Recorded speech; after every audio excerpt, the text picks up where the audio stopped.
América solo aroma de café. Estamos junto a ti, donde sea que tú estés. Sabemos quién eres tú, porque todos somos Café Club. Inicio de espacio publicitario. Bienvenido a Cinemark. Para tu tranquilidad, ajustamos el estándar de Cinemark de acuerdo a las necesidades de hoy. Durante tu visita a nuestros cines, notarás que reforzamos nuestros protocolos de limpieza y seguridad en línea con los requerimientos actuales, implementando procesos permanentes de desinfección en nuestras salas y espacios comunes. Nuestros colaboradores están completamente capacitados en las nuevas prácticas de higiene, prevención y procesos, y contarán con todos los elementos requeridos para ofrecerte una experiencia segura. Tendrás a tu disposición todos los elementos que ayudarán a que tu visita cuente con las medidas correctas de higiene y cuidado. Solo te pedimos respetar las normas de distanciamiento en nuestras instalaciones y utilizar los elementos de prevención requeridos. Finalmente, al terminar la función, te agradecemos tu colaboración utilizando los contenedores de basura para mantener el orden e higiene en nuestros cines y cuidarnos entre todos disminuyendo el contacto. Así es el estándar de Cinemark. Limpio, cómodo y seguro. Ahora, relájate y disfruta de la función. El café es la segunda bebida más consumida en el mundo. Esta deliciosa bebida es el resultado de los granos de café adecuadamente tostados y minuciosamente molidos. Es un néctar que estimula tu cuerpo a tener un mayor rendimiento debido a un componente especial, la cafeína. Sin embargo, la creación de la taza de café comienza realmente mucho más atrás, desde el cuidado que se le brinda a la planta de café, llamada cafeto, hasta el momento de cosechar y posteriormente lavar la cereza. Cosechar es todo un proceso, casi un ritual si se quiere. Se seleccionan las mejores cerezas, aquellas que poseen el color óptimo que describe un café de especialidad, un espectacular rojo avinado. Desde ese momento comenzamos a experimentar los diversos procesos de post-cosecha, honey, natural y lavado. Cada uno juega un rol fundamental para brindar ese sabor único y diferente que se reflejará en la taza final, en la cual podrás encontrar distintas notas de dulzor, fragancia, aroma y, por supuesto, sabor. Adicionalmente, el café lo puedes disfrutar según su tono de tueste, desde un marrón amielado hasta un café pardo, que sería el tono clásico, el cual es representado por un tueste oscuro. En Scoffy nos encargamos de llevarte esta experiencia sensorial a la casa, a tu cocina, a la mesa del desayuno y, ¿por qué no?, al trabajo. Queremos que sientas en tu paladar esa explosión de sabores que un café de especialidad te puede brindar. Ese dulzor que enamora, esa acidez que se siente en todo el cuerpo y esa fragancia que hipnotiza. ¿Y a ti, cómo te gusta tu café? Sé parte de esto.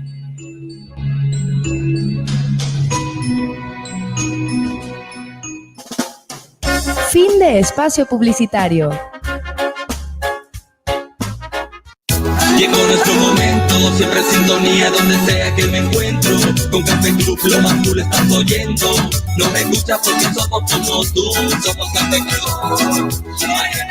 Latinoamérica, solo aroma de café. Estamos junto a ti, donde sea que tú estés. Sabemos quién eres tú, porque todos somos Café Club.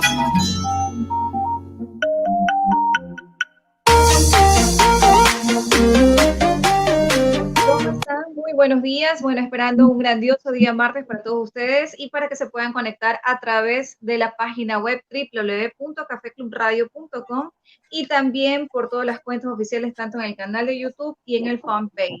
Así que doy la bienvenida a nuestros queridos auspiciantes que nos acompañan todas las mañanas, como es Scoffy, para tener la mejor actividad sensorial y poder empezar el día súper recargado de energía. Y no te puedes olvidar de Cinemark, lo mejor que pudo pasar en el cine, porque trae los mejores estrenos a tan solo $4, así que no te lo puedes perder. También le damos el saludito a Fernando Castellano, que nos acompaña desde Controles, y además a nuestro invitado del día de hoy, porque vamos a estar tratando un tema muy interesante que realmente nos preocupa a todos, ya que venimos de un feriado, que la mayoría probablemente no haya tenido las debidas precauciones, como es el caso del rebrote. Mucho se escucha esta palabra. Por eso le damos la bienvenida al doctor Alberto Campodónico, que es especialista en cuidados intensivos. ¿Cómo está? Muy buenos días. Muchas gracias. Buenos días, muchas gracias por la invitación a su prestigioso medio de comunicación. Y bueno, definitivamente la palabra rebrote creo que es un poco fuerte, por decirlo así, pero realmente a nivel de Europa y muchos países de Latinoamérica o América del Norte se considera que hay una ola importante de casos. Inclusive en Europa ya se considera una segunda ola. Y a nivel mundial, en los últimos 4 días ya hay un incremento importante de los casos. Ha habido casi 400.000 casos diarios a nivel mundial de incremento y 8.500 muertes a nivel diario también. Entonces en Europa, por ejemplo, en España más de 9.000 contagios diarios, Reino Unido más de 7.000, Alemania más de 2.700 y así. Hay muchos países que han incrementado mucho sus contagios diarios y obvio, si se incrementan los contagios, también se incrementa el índice de mortalidad. Si usted ve a nivel del feriado, salieron 80.000 personas durante estos días. 5.000 personas, realmente yo me quedé asombrada porque había un corte que se había realizado el día domingo en la noche, que se manifestaba que 80.000 personas habían salido, ¿no? Y realmente muchas de las playas, en teoría, habían tomado las medidas de precaución, iban a implementarse medidas de seguridad para que las personas y los turistas que quieren reactivarse económicamente el país tengan las debidas precauciones en el caso. Sin embargo, para nuestro acontecer el día lunes, vemos que no han respetado, que ha habido inclusive aglomeración de personas en lugares muy pequeños. Entonces, toda esta situación creo que conlleva también es al cuidado netamente de los ciudadanos, más no del Estado, de los médicos. Claro, inclusive hay estudios en los cuales se indica que la propagación del virus va mucho más allá de 1.8 metros, que es lo que se considera regularmente. O sea, hay algunos que indican que son 3, a veces 5 metros, que puede estar suspendido en el aire. Claro, no tan contagioso, pero igual está suspendido y puede afectar a las personas que estén alrededor, si es que no se usa mascarilla. Entonces, por lo menos estar a 1.5 o 2 metros de separación, si es que se está sin mascarilla, porque usted ve la gente que está en la playa, propiamente en la arena, no usa mascarilla. No usa mascarilla. Entonces, por estar al aire libre, etcétera. Si están en lugares cerrados, bueno, sí la usan, pero no hay mucho la separación entre personas. Entonces, realmente el estar ya en la playa sí constituye un riesgo ya un poquito más puntual. Y si usted se da cuenta, muchas veces las personas que van son portadores asintomáticos, es decir, aparentemente están bien, pero son asintomáticos. Y esas personas asintomáticas son las que conllevan el virus a las personas que están sanas, entre comillas, que no se han contagiado hasta ahora, y ya después de 3 o 5 días comienzan a presentar síntomas. El problema es que ya durante esta semana las personas que presentan síntomas inmediatamente a los 3 o 5 días ya deberán hacerse una prueba, un hisopado y deberán acudir al médico, pero definitivamente sí vamos a tener personas con síntomas y podrá haber la particularidad de haber un incremento de casos, que ya lo ha habido durante las últimas 2 a 3 semanas. Exacto. Sí ha habido un incremento importante. Disculpe que le interrumpa, una consulta. El término apropiado es rebrote porque muchas personas cuando uno descifra esta palabra de rebrote significa que las personas que ya han estado infectadas se vuelven a reinfectar. ¿O realmente existe una segunda ola de contagio por la falta de precauciones y la falta de prudencia de los ciudadanos? Claro, nosotros tenemos que definir las cosas porque, por ejemplo, en Guayaquil, digamos, hay alrededor de un 60-65% probablemente que ya han pasado lo que es la enfermedad o han estado en contacto con la enfermedad. Usted lo ve en febrero, marzo, abril, mayo. Y queda un 30% aproximadamente, o quizás un 35% que no lo han sufrido, o quizás menos, y estas personas son las que en estos momentos se están enfermando. Incluimos los adultos mayores y también las personas jóvenes que van a las oficinas o que no han estado asistiendo a sus trabajos. Entonces, estas personas son las que ya se están enfermando y lo que podrían constituir, si lo denominamos así, una segunda ola o una segunda infección, un segundo incremento importante de casos. Si hablamos de reinfección como tal, es decir, que una persona vuelve a contraer la enfermedad en una segunda instancia, estamos hablando de una nueva cepa, es decir, de una nueva una nueva característica de este virus, del mismo virus, pero por decirlo con otro color, con otra característica, pero el mismo virus que esté circulando en ese momento. Entonces, a nivel mundial solamente hay 5 casos documentados, de los cuales uno es de Ecuador.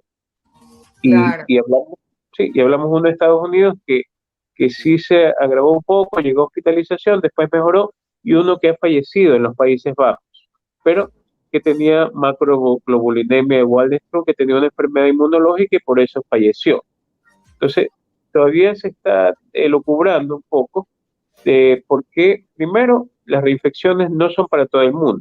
Es decir, Claro, yo el otro día, sí, no sigan. Sí, disculpe que lo interrumpa. No se Quería preocupe. preguntarle el tema específico. Cuando hablamos de que existe una nueva cepa en el caso de reinfección, porque obviamente ya como que ha adquirido esa defensa ante ese virus, pero existe una nueva cepa, ¿cuáles serían las nuevas manifestaciones? Porque se ha hablado muchísimo en el caso de las manifestaciones por COVID que no son las mismas en todas las personas. De hecho, en los niños hay otro tipo de manifestaciones que en los adultos. ¿Cómo podemos diferenciar que realmente es una persona que probablemente tenga COVID? Claro, nosotros tenemos en nuestro país alrededor de 52 cepas. Es decir, no solo es una, y hay muchas circulando. Hoy por hoy en Guayaquil, la más predominante es una cepa que es muy contagiosa, pero es menos letal. Pero también hay unas variedades que son también letales, que es en menos cantidad. Entonces, que lo puede llevar usted de pronto a una hospitalización, pero no hay tanta mortalidad. Sí, sí, obviamente si usted tiene la medicación adecuada. La sintomatología generalmente sigue siendo la misma, es decir, con fiebre alta que no cede. O sea, usted le da medicación y no cede, la fiebre sigue 39, 40 grados, dolor faríngeo, tos, pérdida de olfato, pérdida de gusto. Algunos tienen diarrea, otros tienen dolor abdominal. Y muy pocas personas son las que realmente van directamente al proceso respiratorio. Generalmente pasan primero por los primeros días de síntomas, 6 o 7 días de síntomas, y de ahí van a lo que es el proceso respiratorio. En cambio, en los niños es menos frecuente, pero a los niños más le da síntomas digestivos. Y los niños que ya se afectan les da una enfermedad parecida al Kawasaki, que viene a ser como un shock tóxico con hipotensión, hipovolemia y una vasculitis periférica, es inflamación de los vasos sanguíneos, ¿verdad? En el Entonces, tema, por ejemplo, de los niños, que se les baja la presión, ¿cómo podemos medir o sea, es que hay un tema de hipotensión en los niños que si baja demasiado puede ocasionar inclusive el riesgo de su vida. ¿Cómo podemos medir eso para no caer y tomar ciertas debidas precauciones en ese momento? tenemos que ver los síntomas en los niños. Ellos están decaídos, se sienten deshidratados, se desmayan, tienen fiebre alta y generalmente estos niños amanecen con un dolor intenso a nivel de abdomen que muchas veces se confunde con una apendicitis. Entonces, tenemos que nosotros observar eso y después que viene el proceso ya de shock, en los cuales ya el niño ya comienza o a veces a vomitar o a bajar la presión súbitamente, como que si fuese un paciente de UCI, y entra a lo que es un shock tóxico. Tenemos que hidratarlo con medicación intravenosa, con lo que es fluidos, rápidamente para que la presión se mantenga estable y posteriormente pueda salir. Generalmente estos niños salen rápido, pero hay que estar pendiente y observar. O sea, la recuperación en los niños es mucho más fácil que quizás en un adulto, que existe más mortandad en ellos. ¿Y sabe por qué? Porque no presentan tantos síntomas respiratorios como los presenta un adulto. Claro, los niños son más digestivos. Claro, en un adulto, en cambio, el problema es la trombosis y el grado de inflamación hacia lo que es la neumonía que lleva el adulto. Claro. Entonces es muy diferente. Claro, por eso el tema lo intuban.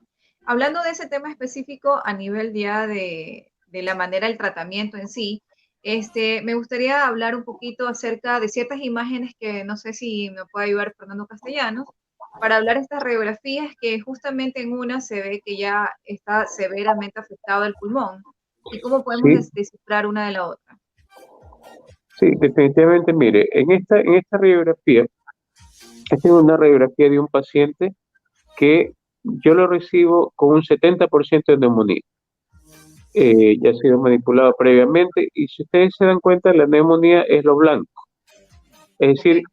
lo blanco es la afectación ya del coronavirus, tanto a nivel, si ustedes ven la caja torácica, es todo lo que es circular en los dos lados, bilateral arriba, lo blanco, todo lo blanco es la neumonía. Y las pequeñas partes oscuras son lo que queda del pulmón. Es decir, si ustedes consideran ahí alrededor del 90% de neumonía o más en esa radiografía. Yo le coloqué algunas sustancias inmunológicas de forma intravenosa, que es un tratamiento que también lo colocamos en MediBlue, es un centro médico inmunológico vía la costa, en el cual hacemos estudios inmunológicos. Entonces se le colocó sustancias inmunológicas intravenosas para evitar llegar a la intubación. Con eso se sube el sistema inmune y se evita que el paciente se deteriore tanto como para llegar a la intubación. Pero necesitamos un medicamento que ayude a mejorar las lesiones pulmonares. Entonces, Doctor, una consulta, disculpa que le interrumpa, me llamó mucho la atención el tema del sistema inmune, pero ¿qué pasa con una persona que de alguna otra manera ya está haciendo un tratamiento también para subir las defensas? ¿No existe algún tipo de afectación? O si no tiene para nada defensas, ¿cómo? O sea, no va a causar más daño en la persona. no, si usted no tiene defensas, por ejemplo, es un HIV y tienes, por ejemplo, sus linfocitos T totalmente bajos, usted tiene primero que subir su sistema inmune antes de poder combatir el coronavirus. De lo contrario, usted puede darle medicación para el coronavirus y la enfermedad va a seguir avanzando. Entonces, la clave de todo esto es mejorar el sistema inmune. Obviamente no llegar al extremo de una hiperinmunidad, que eso es muy, muy raro, Claro, rarísimo. es imposible, Pero, creo yo. sí, pero eso es uno en mil. Pero sí poder mejorar la inmunidad para que el organismo, al mejorar esa inmunidad, como que se arme a sí mismo y pueda luchar contra lo que es el virus. Entonces, al mejorar la inmunidad, el organismo llega al punto en no llegar a una intubación, porque ya comienza a recuperar defensas y en algo en lo que es el pulmón. Pero nosotros necesitamos un medicamento adicional para poder mejorar las lesiones un poco más rápido. Y en este momento tuve la oportunidad de utilizar el Remdesivir, que es un medicamento antiviral que se usa en Estados Unidos. Inclusive es el medicamento que se le dio al presidente Donald Trump y por eso, Ok, si ustedes se recuerdan, él estuvo de alta en 2 o 3 días. Fue una alta rápida cuando él lo hospitalizaron. claro. Entonces, Pero sí, el sí, remdesivir se lo puede dar por vía oral y intravenoso. Yo en este caso utilicé dos dosis el primer día y utilicé una dosis durante los 5 o 6 días subsecuentes. La siguiente radiografía que ustedes van a ver es la del día 6, que fue el día de ayer, perdón, el día de anteayer, y el día de ayer el paciente ya se lo bajó, se lo pasó a piso. Tiene la siguiente radiografía para poderla pasar. claro. Eh, Mientras tanto, quería hacerle una consulta. En el ajá. caso de los tratamientos, netamente es igual para todos o cada paciente es distinto, porque, por ejemplo, probablemente un adulto mayor no vaya a poder resistir cierta medicación por el tema de la dosificación como tal, o esto es apropiado para cualquier tipo de persona que Eh, padezca COVID. le cuento una cosa, en muchos pacientes que yo estoy en terapia intensiva, estoy utilizando el plasma de pacientes recuperados. Okay. Pero el plasma en pacientes recuperados, de acuerdo a un estudio en México, se considera que es útil en las personas que tienen una alta carga viral. Es decir, en otras palabras, si usted está muy inflamado o está muy enfermo con una alta carga viral por coronavirus, entonces el plasma sí le sirve. Y yo me he dado Okay. cuenta en eso en muchos pacientes que han estado muy graves y el plasma los ha ayudado. Lo pongo Oh, 1 o 2 cada 12 horas por 5 días y me va bien. El Remdesivir es algo nuevo, yo por eso quería mostrarles la siguiente imagen en la cual prácticamente la neumonía se ha limpiado en un 75% y ya de ahí va hacia mejoría completa.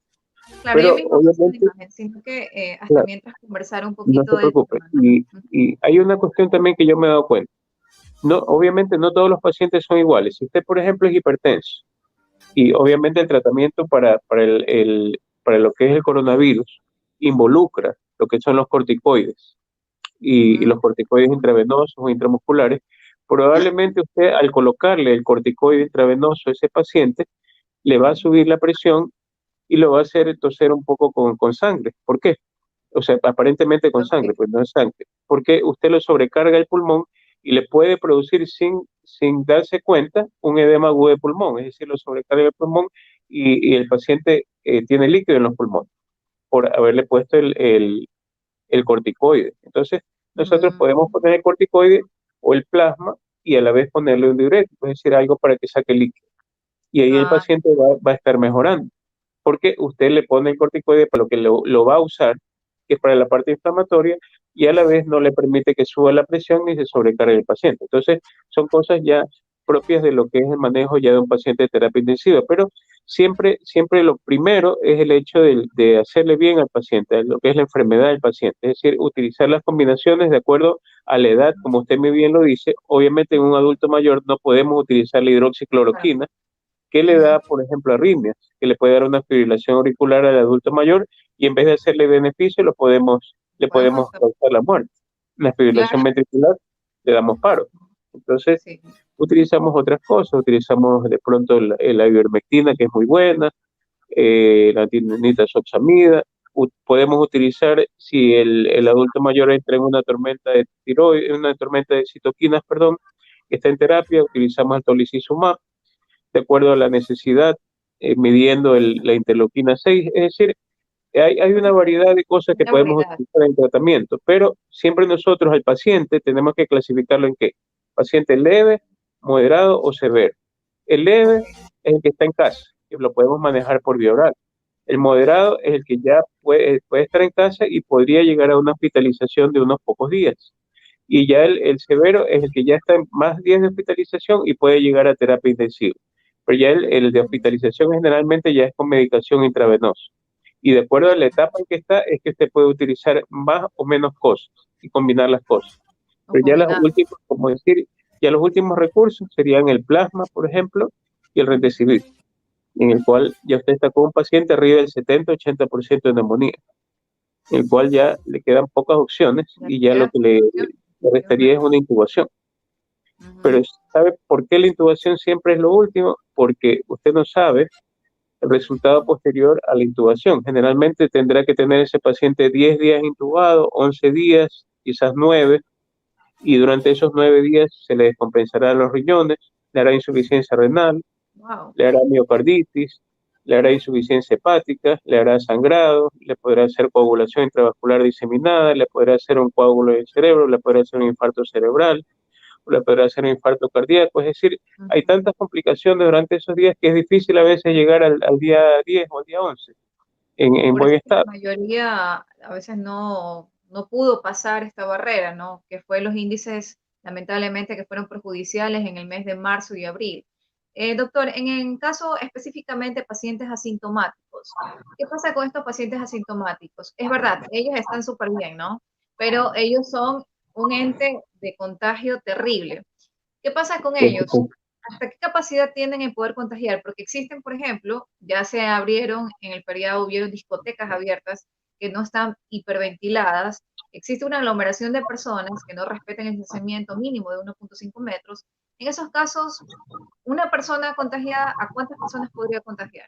Claro, mire, en caso de pacientes asintomáticos que representan en general el 30 a 35% de los pacientes, tienen exactamente la misma carga viral que un paciente sintomático, es decir, que un paciente enfermo. La única diferencia es que no tienen síntomas. Entonces, son igual de contagiantes que un paciente que está tosiendo. Es decir, un paciente asintomático puede transmitir la enfermedad a 2.5 pacientes o 3.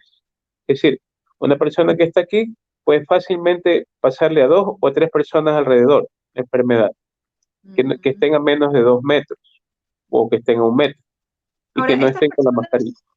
Claro, ahora por ejemplo estas personas que tosen o que escupen y que tienen el virus, ¿hasta qué magnitud ese virus está en el ambiente y cuántas personas podrían contagiarse al pasar por ahí? Sí.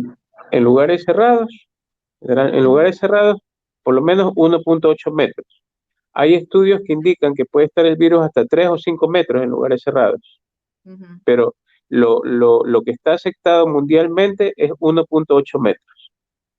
Entonces, una persona que circula o pone su mano en un lugar en donde ha tosido la otra persona, puede y lleva sus manos a la nariz o a la boca, se contagia inmediatamente. El contagio directo. Claro, Por es un eso es contagio directo. necesario el uso de mascarillas, que a las personas les incomoda, pero es algo necesario que se requiere en Claro, esta época de pandemia.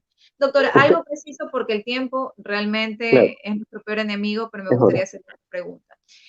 Existe, aunque venga la grandiosa vacuna que todo el mundo se está peleando por ser el primer creador, aunque existe esa vacuna, ¿será la cura para esta pandemia o realmente es algo que no es tan necesario? ¿Por qué le hago la pregunta? Me acuerdo cuando vino la gripe H1N1, que fue un boom, ¿no? Todo el mundo se vacunó y todo, pero igual hubo gente que igual se afectó, ¿no?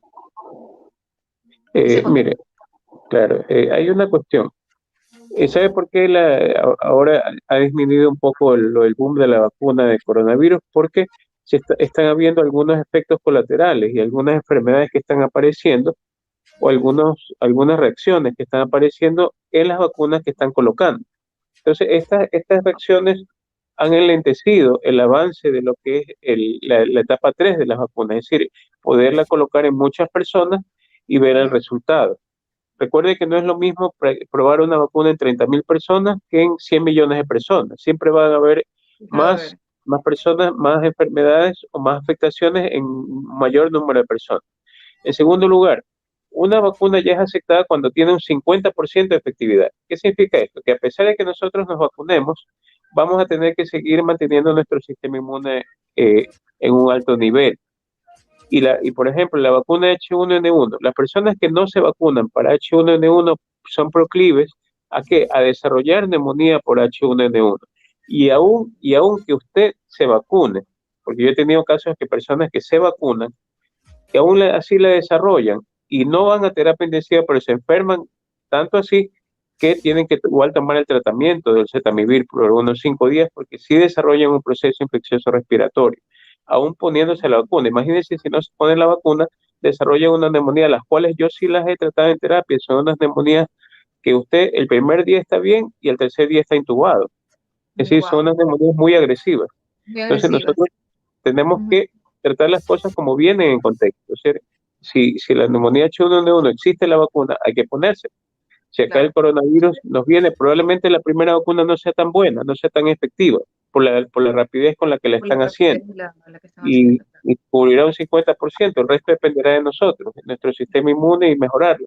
La Espero la segunda, la segunda segunda tanda, la tercera, y ya viene más efectiva. ya vendrá más efectiva después de unos años, será mucho mejor. Pero bueno, Oiga, ya, doctor, una ya, consulta. En el ya, caso, ya por ejemplo, que usted está en UCI, ¿no? En cuidados intensivos, claro. actualmente, en épocas actuales, el porcentaje de contagio y de personas que todavía siguen falleciendo por COVID sigue siendo reales, porque muchas personas ya dicen, no, Guayaquil ya pasamos, ya no pasa nada aquí, ¿no?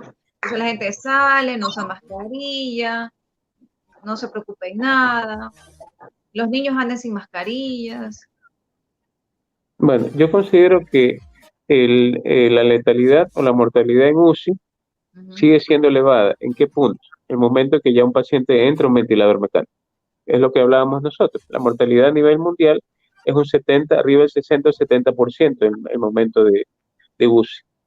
En segundo lugar, la mortalidad en Guayaquil obviamente ha disminuido. ¿Por qué? Porque nosotros ya tenemos tratamientos desde el inicio. Es decir, si ya una persona se contagia, primero tenemos métodos diagnósticos. Usted ya un hisopado que se lo hace, si lo hace al quinto día, ya usted tiene el diagnóstico en 24 horas y ya puede Claro. hacer tratamiento. Si usted tiene síntomas y no tiene un hisopado negativo, pero tiene síntomas, se puede hacer los marcadores COVID, que es ferritina, dímero D, LDH, PCR, y L6 le salen positivos, va a tratamiento. Entonces, Doctor, y ya hay tratamiento. Entonces ya hay antes que se diagnóstico. acabe nuestro tiempo, ¿cuál es el examen específico para saber que existe o no existe COVID? ¿Cuál es el Ya, mejor ya, análisis? ya. Antes que le iba a decir, en Guayaquil tenemos ya menos de 20 muertes diarias, y eso es lo que se mantiene durante algún tiempo ya.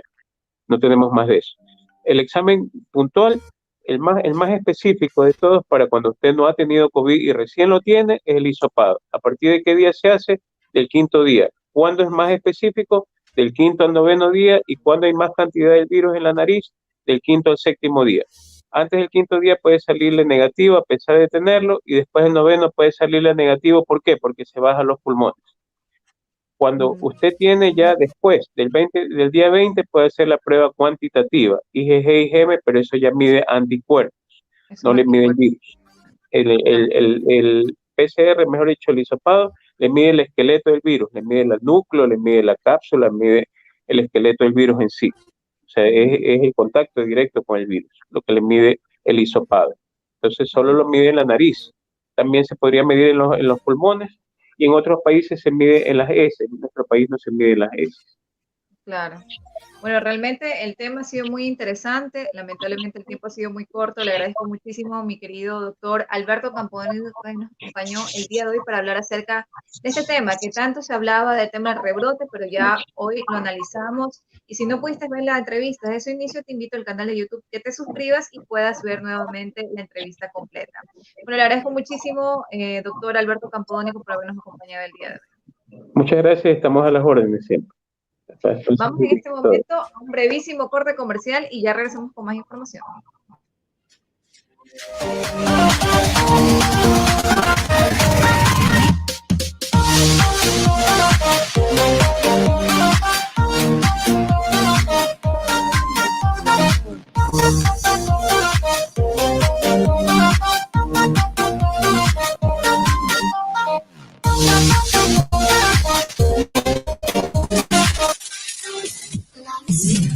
Café Club Radio. Escucha la mejor música solo por la radio más cargada de la red. Café Club Radio.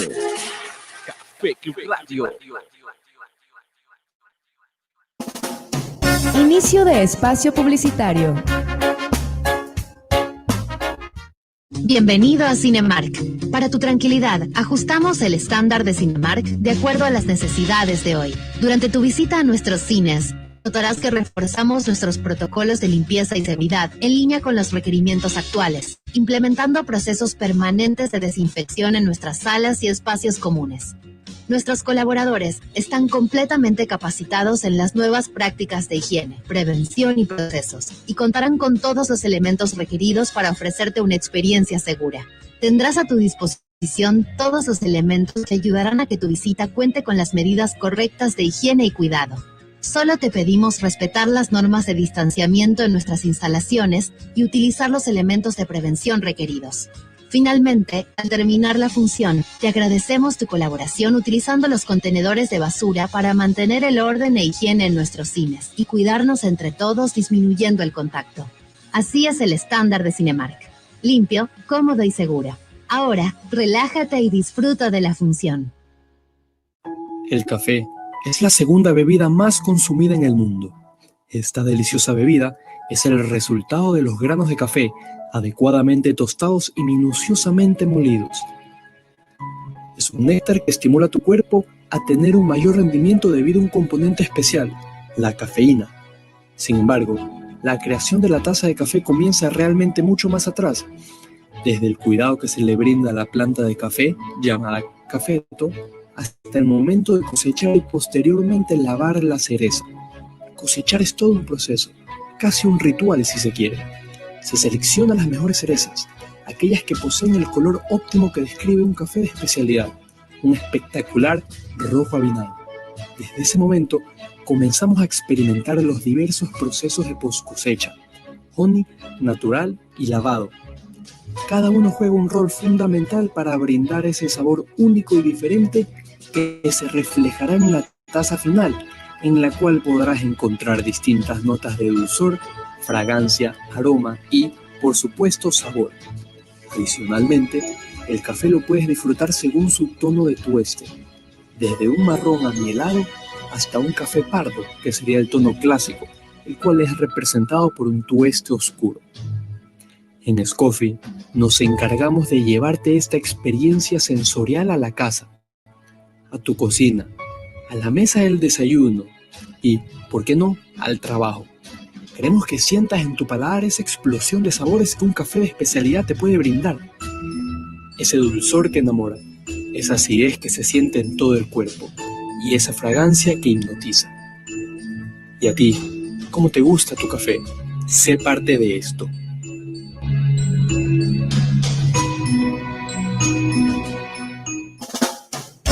Fin de espacio publicitario. Llegó nuestro momento, siempre en sintonía donde sea que me encuentro. Con Café Club lo más cool estás oyendo.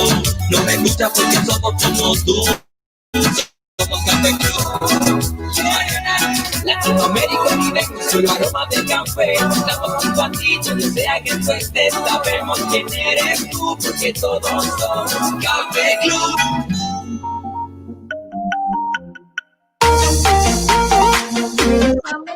Luego de ese brevísimo corte comercial y entramos al segundo bloque, no menos importante porque tenemos bastante información y entretenimiento para ustedes. Para ello tienes que estar súper conectado a través de nuestras cuentas y redes sociales. En este momento le damos a la bienvenida a Bianca Salame, que no solamente es ambientalista, sino también experta en comportamiento felino. ¿Cómo estás? Buenos días. Hola, ¿cómo estás, Berenice? Muy buenos días. Gracias por recibirme. Gracias a ti, de verdad, por tu tiempo. Que justamente quería dialogar este tema porque usted es experta no solamente en el comportamiento felino, sino en todos los tratamientos adecuados que son para los gatitos. Las personas que aman mucho a sus mascotas, en este confinamiento muchas mascotas se han sentido afectadas porque no pueden salir libremente.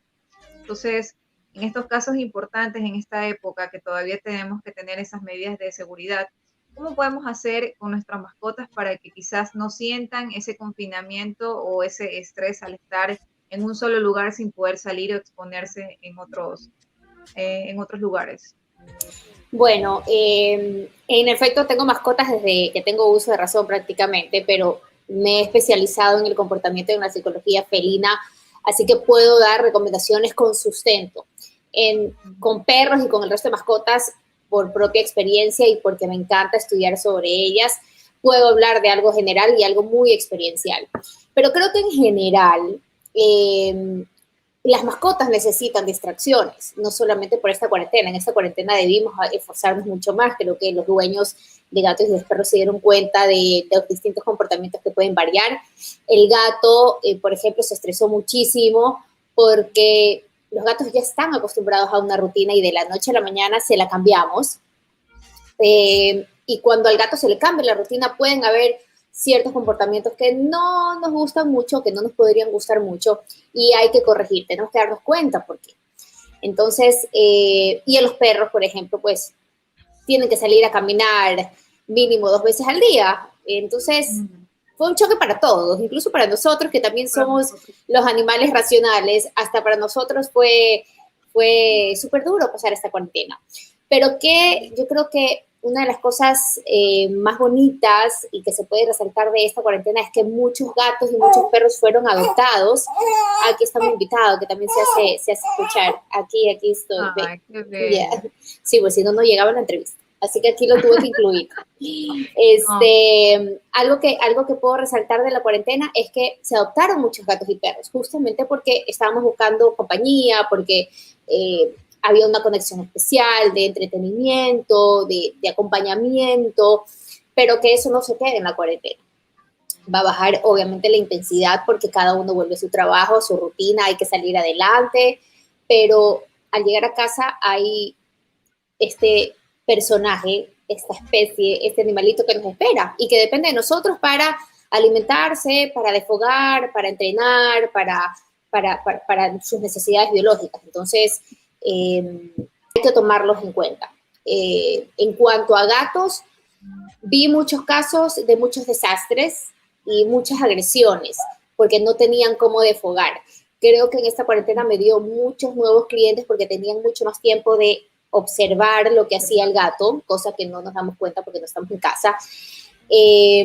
Pude conocer muchísima gente con distintos problemas. Entonces, fue súper interesante ya ahorita ver cómo la gente se va conectando con sus mascotas, las va entendiendo y va corrigiendo comportamientos no deseados no deseados, porque si, el gato y el perro, si se comportan de alguna manera, es su naturaleza, que nosotras no comprendamos es otra cosa, pero hay que corregir y guiar, más no castigar ni reprimir porque lo va a hacer.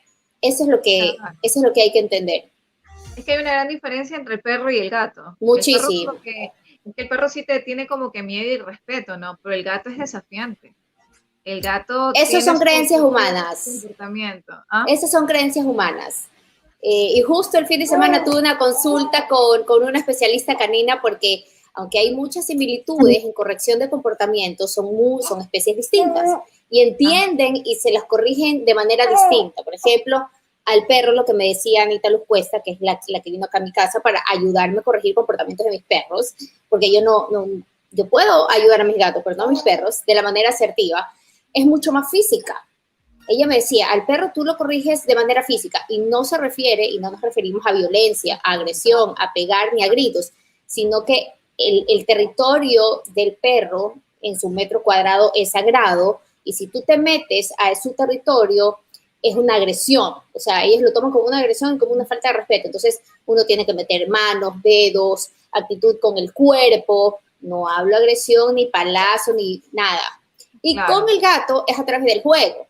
Entonces, no es que sea más misterioso el gato, simplemente es un ser distinto que tenemos que empezar a comprender su comportamiento. Nosotros le decimos que es misterioso, que es alejado, que es independiente porque no lo conocemos. Conocemos Claro. lo que vemos en casa. Y el perro se dice que es el amigo más fiel porque tiene muchos más años de domesticación. El gato también. El gato y el Sí. perro, yo creo que todas las mascotas son fieles, porque de alguna otra manera, y más son fieles cuando son adoptados. Sí. No sé por qué. Ellos se dan cuenta de quién. Lo que pasa es que nosotros pasamos a ser sus proveedores de cariño, de comida, de buenas experiencias.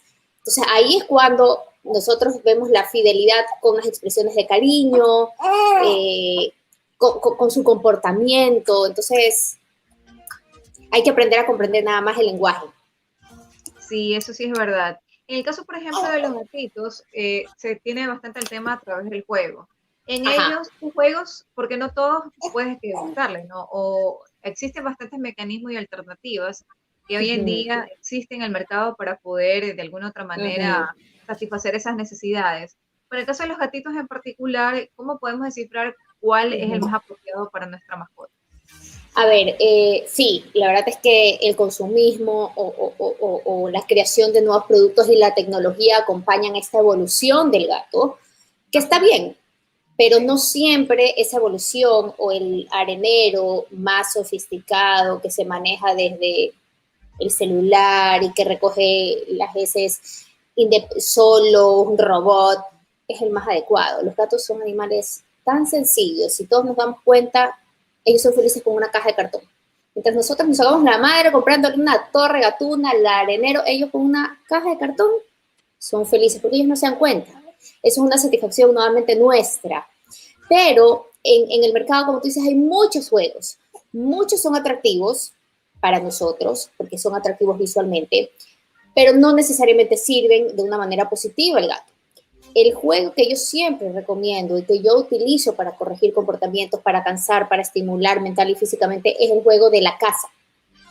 Nosotros le decimos juego y ellos aprenden a través del juego de la casa porque ellos ya no necesitan cazar porque nosotros somos sus proveedores de comida. Pero en la naturaleza ellos hicieran este juego para alimentarse. ¿Ya? Entonces es una estimulación mental y física que nosotros tenemos que adaptar como si fuera un pajarito, un ratoncito, adaptarlo a través del juego, que chuzo, justo ahorita lo vi porque lo tenía aquí al lado, para satisfacer su necesidad biológica de ejercitarse, de estimularse, porque a través del juego evitamos los siguientes comportamientos que van a venir si es que no lo hacemos. Agresiones, frustración, lo tocamos al gato y no lo puedes tocar porque está porque no tiene la energía para que salga. Entonces, el juego es súper importante en la vida del gato. Así como dicen, y he escuchado a los entrenadores caninos, como te digo, yo siempre repito lo que ellos dicen, un perro cansado es un perro educado, ¿ya? Por eso es importante sacarlo a pasear. Y un perro y un gato juguetón, un gato cansado, es un gato que está confiado, es un gato educado, es un gato más receptivo para aprender y para corregir comportamientos. Y habrán menos agresiones y menos frustraciones. Eso es súper importante. Así que un juego que recomiendo es el juego de la caña. De ahí podemos variar con la pelotita que ruede, con el catnip, con el peluchito. Pero el más importante es el de la caña. O sea, gato que adopten, caña que va junto con el rascador, junto con la arena y junto con el agua y con la comida. Así es como debería ser. Sí. Ahora, mencionaste algo muy interesante, muy importante. Para que el gato cumpla con todos estos requisitos y nosotros también nos sintamos tranquilos de que el gato se sienta bien, ¿cuántas veces el gato debería jugar para que se sienta también óptimo, ¿no? Porque a veces las personas dicen, ya, bueno, es un ratito lo que ven en la oficina. Y es una vez al día, pero el gato tiene mucha energía. Sí, 2 veces al día es lo que yo recomiendo dentro de la rutina que tienen que tener en la mañana y en la noche. Depende de la edad del gatito, ¿no? Porque hay gatito que es menor de 1 año come muchas más veces, mientras que un gato adulto come mucho más, siempre hablando con el veterinario en cuanto a la alimentación. Yo en eso no me puedo meter. Yo puedo hablar un poco en la rutina de alimentación con las otras actividades. Pero en cuanto a alimentación, nutrición, con el veterinario, un especialista de esto. Pero yo aconsejo mínimo 2 veces al día. Sé que estoy pidiendo mucho a veces, pero yo tengo que decir lo que conozco y cada uno decidirá en casa cuántas veces lo puede aplicar y dependerá si hay que corregir un comportamiento y ya ahí cada uno. Claro, sí. No, pero es muy interesante porque a veces hay gatos que a veces son muy agresivos, ¿no? No te permiten ni siquiera cogerlos porque ya te van aruñando y todo. Y a veces dicen, porque mi gato es agresivo, O es de la inclusive... nada, dicen, mi gato Ah, me aruñó de la nada. Nunca con un gato es de la nada, nunca, nunca. El gato no es loco y no reacciona nunca de la nada. No siempre va a ser el juego, porque vas a decir, de repente alguien nos está viendo y dice, no, pero yo juego 2 veces al día y mi gato igual sigue siendo agresivo.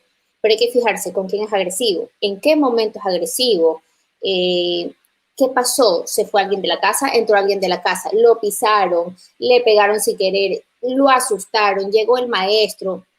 O sea, en las consultas felinas hay que investigar, no es de hay que corregir el ladrido o hay que corregir, no, hay que investigar y estar atrás. Es complejo, pero cuando ya lo sabes identificar, se puede manejar. claro. Otra consulta, por ejemplo, en el caso de los gatos, hay bastantes razas en gatos. Ujú. Cuando son en temas de razas, hay unos gatitos que quizás son mucho más dóciles de por sí por su propia Ujú. naturaleza, y hay otros, en cambio, por ejemplo, que no son así, que tienes que constantemente ir adaptándolos, corrigiéndolos, hasta que uno quiera también sentirse a gusto con su mascota, ¿no? Y su mascota consigo también, ¿no? Pero ¿cómo se podría diferenciar y qué se le puede hacer dependiendo de la raza del gatito?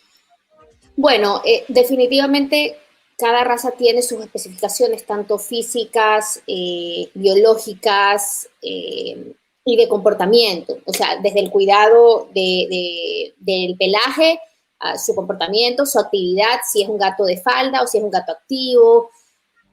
Cada gato es un mundo. Sin embargo, nosotros tenemos muchos gatos mestizos y es muy difícil saber de dónde viene. Incluso es difícil saber cuál es su personalidad solo hasta que crece, porque no sabemos cuál es la mamá, cuál es el papá. Además que las gatas pueden tener hijos de 2 padres. Entonces, es un poco difícil. Realmente Yo me quedé son, así, yo, sí, de razas, ya. de todas las razas no te puedo hablar porque no soy experta en razas. Sé de razas específicas de comportamiento, por ejemplo, como el siamés, como el birmés, que tienen un comportamiento y físicamente tienen algunas complicaciones, por ende el comportamiento. Sé más del comportamiento.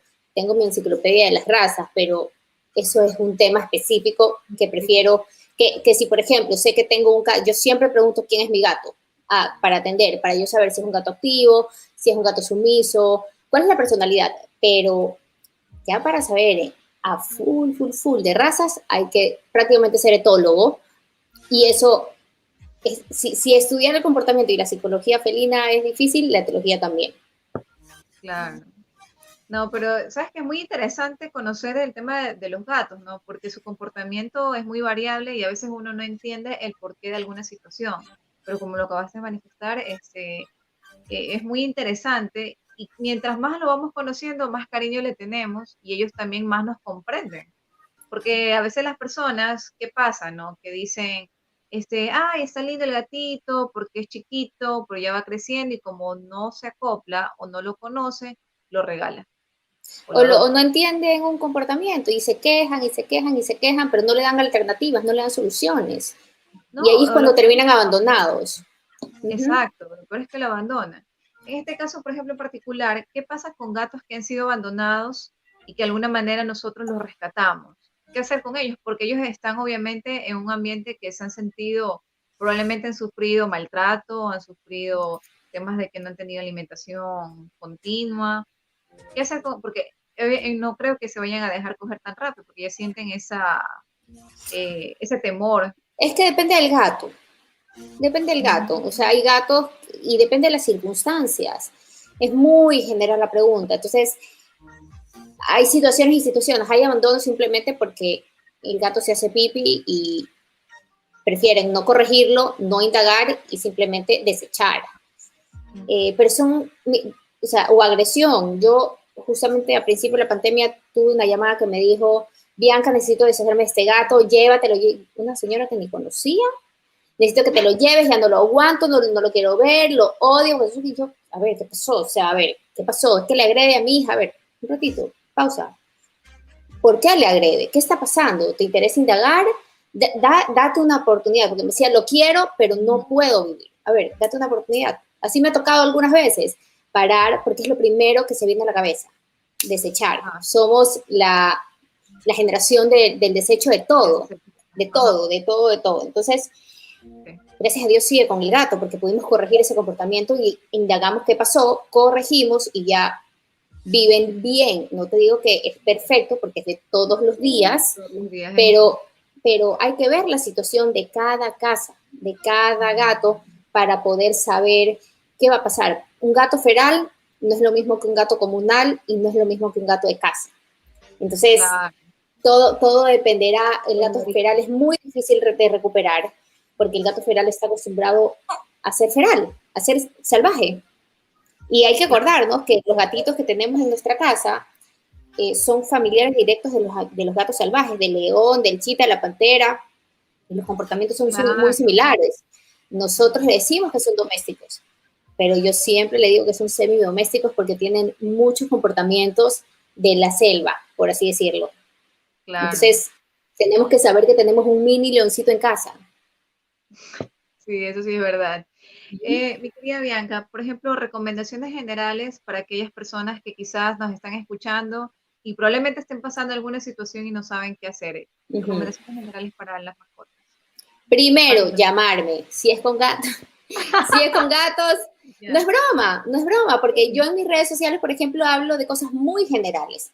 Y hay veces que las aplican. Les puede funcionar como no les puede funcionar, porque cada caso es distinto. O sea, es muy difícil hablar de algo general cuando tú tienes un gato con una personalidad, y no solamente eso, sino que depende de cuántas personas viven en casa, cuál es la dinámica, si es una casa de un piso, si es una casa de 2 pisos, si hay muebles, si no hay muebles, entonces si hay gatos, si hay perros, si hay loro. Entonces, primero, contactarse con un profesional. Si hay perro, con el perro, un profesional del perro, y si hay gato, con el profesional del gato. Un veterinario, aquí hay muy pocos veterinarios que saben de comportamiento. Muy pocos. Entonces el veterinario te va a hablar de salud y el especialista en comportamiento felino te va a hablar del comportamiento y de las razones del comportamiento. Es un trabajo en conjunto siempre, solo que no estamos acostumbrados. Entonces, mi intención es esa, educar a los dueños de gatos para que no abandonen a sus gatos, sino que sepan, comprendan y entendamos que como ellos se están comportando es completamente normal, que ellos aruñan los muebles no porque los odian, no porque quieren dañarles el mueble, sino porque es una necesidad biológica. Y si no les damos las herramientas o un aparato para ellos rascar, lo van a hacer, así le griten, lo pataleen, le echen agua, porque ese es el spray de agua que no sirve para nada, lo van a hacer. Entonces, mi visión es esa, educar a través de la información que tengo, que he estudiado y que continúo estudiando para evitar menos abandonos y ayudar a comprender más a los gatos. Entonces, recomendaciones generales, hablar con alguien que los pueda ayudar. Claro que sí. Bueno, realmente para mí ha sido un placer de verdad poderte entrevistar y te agradezco muchísimo por tu tiempo. También te felicito por tu segundo bebé. Gracias. Tu tiempo es chiquitito, pero es importante y muy primordial que nos hayas brindado tu tiempito para nosotros. Gracias a ustedes. No, gracias a ustedes por invitarme. ¿Cómo vas a creer? Aquí estoy. con este chiquito pegado, pero aquí estoy. Así es. Bueno, conmigo será hasta el día de mañana. Les agradezco mucho por su apertura y esperamos que si no pudiste ver la entrevista desde el inicio, bueno, tienes que suscribirte a nuestro canal para que puedas ver nuevamente la entrevista y cualquier inquietud, ya saben, le pueden escribir a la cuenta de Instagram de Bianca Salame. Chao, muchas gracias. Chao. Chao, chao.